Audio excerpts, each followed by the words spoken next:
El comentario del día. Hola, ¿qué tal? Yo soy Eduardo López y este es mi comentario del día, coyuntura económica y algo más.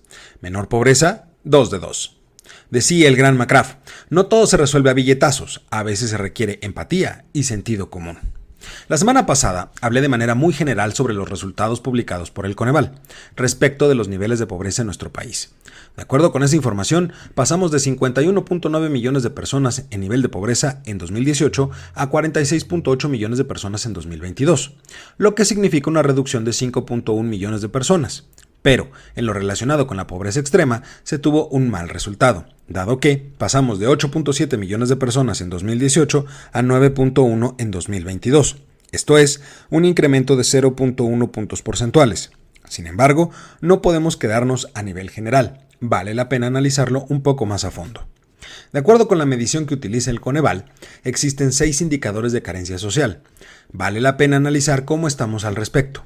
Para empezar, la población con al menos una carencia social pasó de 84.6 millones de personas en 2018 a 84.7 millones de personas en 2022. Mal resultado.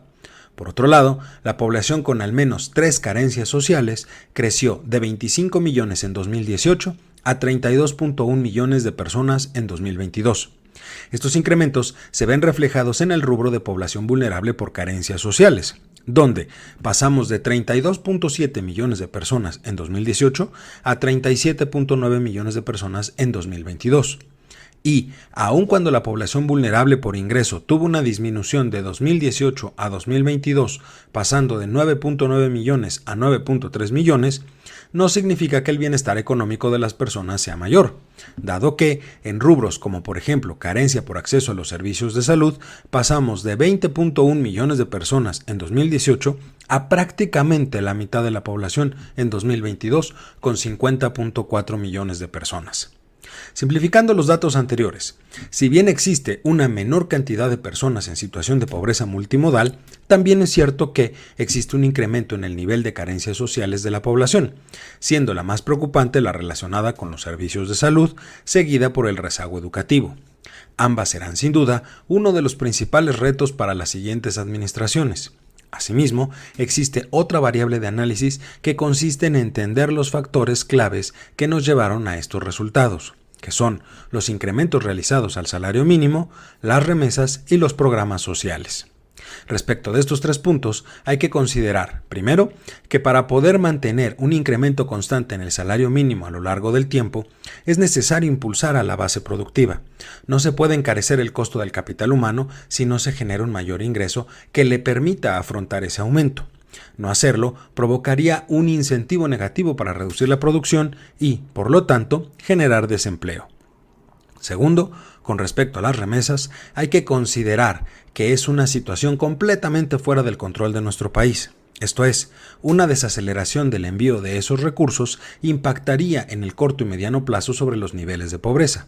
Después de todo, son una gran cantidad de personas las que viven de lo enviado por sus familiares fuera del país. Y, por lo tanto, una contracción del envío de remesas provocaría mayor pobreza. Tercero, sobre los programas sociales hay que tener claro que, sin una reforma fiscal, la obtención de los recursos necesarios para poder mantenerlos a lo largo del tiempo se volverá cada vez más complicado.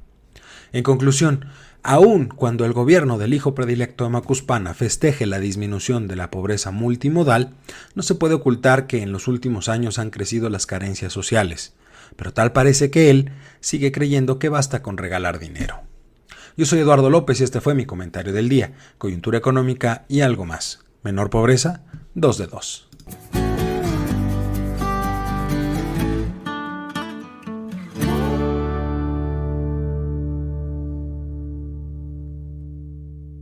Recuerda que puedes escuchar esta y otras columnas de opinión en comentariodeldia.com, en las plataformas de Spotify, Apple Podcasts, Google o Amazon, y por supuesto no se te olvide seguir a @comentariodd en Twitter, Instagram y Telegram, y a @comentariodeldia en Facebook y YouTube.